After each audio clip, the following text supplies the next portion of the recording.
Crown में cementation कैसे करते हैं इसका हम डिस्कस करने वाले हैं इस वीडियो में।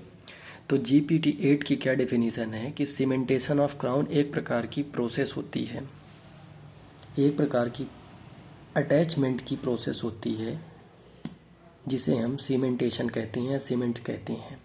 अब ये अटैचमेंट किस में होता है? बेसिकली ये अटैचमेंट टूथ में होता है। तो GPT-8 क्या कहती है? Cementation of crown is the process of attaching parts bye means of cement.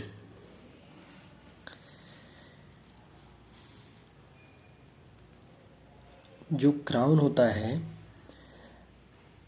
Crown में सबसे पहले मान के चलिए हमारी कोई कैविटी है, कैविटी हम प्रिपेयर किए हैं, ये क्लास 1 कैविटी है। कैविटी की ये आउटलाइन है।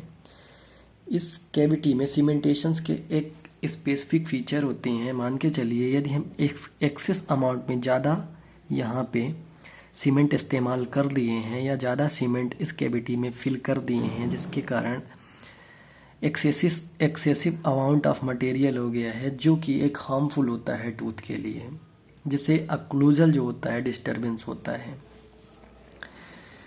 ये मान के चलिए कोई टूथ है, इस टूथ में हमें यहाँ पे सीमेंटेशन किया है। हमने जब यहाँ पे सीमेंटेशन किया है और एक्सेस अमाउंट में ज़्यादा मात्रा में सीमेंट यूज़ कर लिया है, तो ये सीमेंट धीरे धीरे PDL को हार्म करेगी।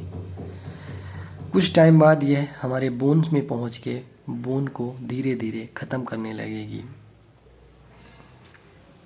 तो इस प्रकार हम सीमेंटेशन ऑफ क्राउन एक प्रकार की प्रोसेस होती है अटैचमेंट की, जिसे में सीमेंट यूज़ किया जाता है।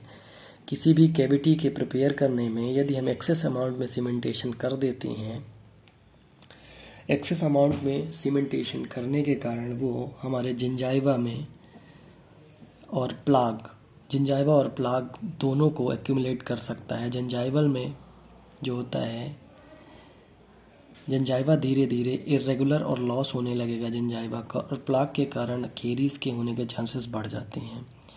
इस टीथ में यदि हमने यहाँ पे एक्सेस अमाउंट में सीमेंटेशन कर दिया है, तो ये सीमेंटेशन हमारे पेरियोडोंटल लिगामेंट्स को वीक करेंगे। कुछ समय बाद ये बोन को लॉस करने लगेंगे। मार्केट में बहुत से प्रकार के सीमेंट अवेलेबल हैं। कुछ सीमेंट हैं जिसके जैसे zinc phosphate, zinc oxide, eugenol, GIC cement, resin cement, zinc polycarboxylate. आइए अब हम सीमेंटेशन की प्रोसेस देखते हैं। सीमेंटेशन की प्रोसेस के लिए सबसे पहले किसी भी टूथ को प्रिपेयर करते हैं। उस टूथ को प्रिपेयर करने के बाद उसे क्लीन करते हैं 50 mm एल्यूमिनियम से। ऑपरेटर के साइड को, ऑपरेटर जहाँ पे हमें कैविटी प्रिपेयर करना है उस प्रिपेयर साइड को आइसोलेट करते हैं कॉटन से। देन इसके बाद सीमेंट को मिक्स करके ल्यूटिंग कंसिस्टेंसी में, ल्यूटिंग सिंग पेंट मिक्स करते हैं एक थिन कंसिस्टेंसी में। थिन कोट को किसी भी इंटरनल सरफेस पे लगाते हैं। जो सीमेंट हमने मिक्स किया है इस सरफेस पे लगाएंगे। इस सरफेस में लगाने के बाद जो हमारा टूथ का सरफेस है उसे हम ड्राई करेंगे। ड्राई करने के बाद मार्जिन जो होते हैं, हमने एक्सेस अमाउंट में जो सीमेंटेशन कर दिया है उसके मार्जिन को रिटेन करना है। अक्लूजल चेक करेंगे। इसके बाद पेशेंट को बोलेंगे कि वो अवॉइड करे 24 आवर तक ओवरलोड।